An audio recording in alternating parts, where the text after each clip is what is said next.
சாரிங்க, இடையில கொஞ்ச நாளாக வீடியோ போட முடியலைங்க. திரும்ப நம்ம வீடியோ போட ஆரம்பிச்சிட்டோங்க. அப்படியே டீ வச்சு குடிச்சிட்டு ஒரு சாயந்தரமாக ஒரு 3:30 இருக்குங்க.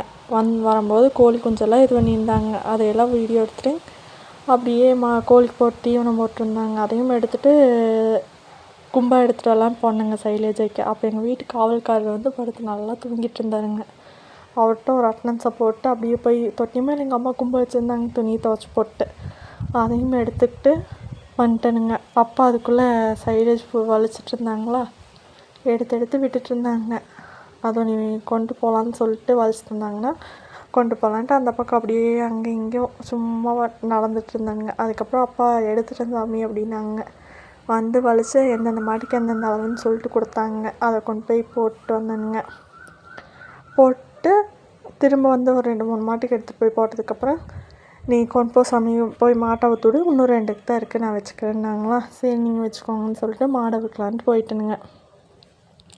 கட்டுத்தர வந்து அப்படியே தோப்புக்குள்ளே போட்டிருக்கோங்க. அங்கங்கே 2 மாடு கட்டுற மாதிரி ஒரு மரத்தை போட்டு கவர் அதிலேயே போட்டு கட்டிகிட்ருக்கோங்க. சாணிக்குழிக்கு பக்கத்துலேயே கொஞ்சம் வலிச்சு சாணியெல்லாம் வலிச்சு போகிறதுக்கு பக்கமாக இருக்குது அப்படின்னு சொல்லிட்டு அப்படியே போட்டிருக்கோமுங்க.